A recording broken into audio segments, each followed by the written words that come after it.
Rudolph the Red-Nosed Reindeer, A Little Golden Book by Barbara Shook Hazen. Read with permission from Golden Press. Once there was a reindeer named Rudolph who lived at the North Pole in Toyland. Rudolph was younger and smaller than the other reindeer there. They all had proud, tall antlers. Rudolph's antlers were only tiny stubs. Worst of all, Rudolph had a big, bright, red nose. It was so red it glowed in the dark. Poor Rudolph. He wanted to be like the other reindeer in Toyland. Oh, to have a small brown nose instead of a big, bright red one.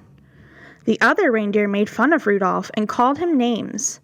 Rudolph the Red-Nosed Reindeer! They teased over and over again until tears glistened on Rudolph's large red nose. Sometimes the other reindeer circled around Rudolph, kicking up snowballs with their tiny hooves and covering Rudolph with a blanket of white, fluffy snow. All the reindeer loved to play games. They played tree tag and snow slide and tumble bones. But Rudolph was never asked to play. He stood behind a pine tree and watched. He was very lonely. Rudolph couldn't even play hide and seek with the rabbits. His glowing red nose gave him away every time. Before Christmas Eve, Santa's elves posted a sign on the gate to Toyland. "Santa's team choosing time," the sign said. All the reindeer were asked to line up at 8 o'clock in the meadow. Santa Claus was coming to choose the team that would help deliver presents to every good little boy and girl in the world. The reindeer fairly danced with excitement when they heard the news. They pranced and tossed their antlers and pawed the snowy ground with their hooves. Each reindeer hoped he would be chosen to guide Santa's sleigh. It was the greatest honor a reindeer could ever have. Rudolph sighed. He was ashamed to have Santa see his bright red nose, so he decided to hide. At 8 o'clock, when all the other reindeer had gone to the meadow, Rudolph hid behind a holly hedge. His bright red nose blended in with the bright red berries, and the thick growth of leaves concealed the rest of him. No one would find him there. Down in the meadow, all the hopeful reindeer stood in a line, waiting to be inspected by Santa himself. Santa had to choose carefully. Only the fastest, the strongest, and the best reindeer would do. "I think Dasher will be fine. He's the biggest reindeer," said Santa. Dasher, wrote his elf assistant in a big book. "And Dancer is the strongest," said Santa, pulling his beard. "Dancer," wrote the elf. "Ho, ho, let's see," continued Santa. "Here's Prancer, and here's Vixen. They make the smoothest landings on rooftops. Comet is the fastest, and Cupid is the most sure-footed," said Santa. "I pick them. And last, I choose Donder and Blitzen. They're best at twisting over treetops and skimming over telephone poles." The reindeer in Santa's team were very happy. They rubbed noses. They danced and clinked their antlers together. Even the reindeer who weren't chosen were given good jobs. One was to try out electric trains.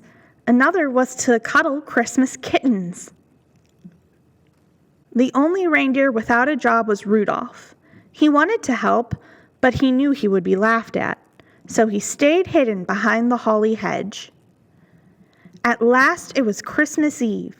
Santa's elves were busy packing the sleigh. In fact, everyone was busy except Rudolph.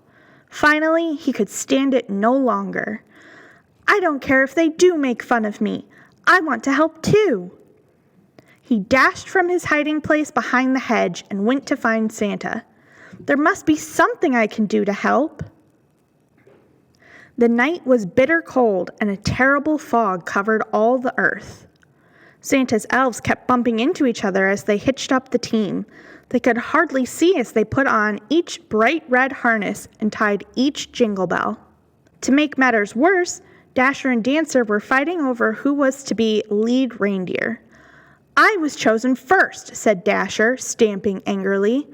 "But you always trip over the moon," said Dancer. Santa was worried. "We'll never get there if you two don't stop quarreling. And where is my Christmas list? Dash it all, I can't see a thing in this fog." Just then, a soft red glow lit up the snow. "Thank goodness," said Santa. "I found my list. Ho, ho, I must have tucked it in my belt." "Who brought this fine lantern?" asked Santa. "I must take it with me. Why, I can see perfectly now." "It's not a lantern," said Rudolph, trembling. "The light comes from my nose." "Rudolph the Red-Nosed Reindeer," said Santa. "I'm certainly glad to see you. Your light will guide my sleigh tonight. I appoint you head of my team and #1 reindeer in all the world." Rudolph was very proud. Now he realized how special he was, and he would never again feel ashamed of his glowing nose. Rudolph held his head high. Proudly, he pranced to the front of the team. All the other reindeer bowed. Donder and Dancer helped Rudolph put on his harness, and Cupid gave him a beautiful sprig of holly berries. Then, down, down through the clouds and over the sleeping houses, Santa and his team flew on that foggy Christmas Eve.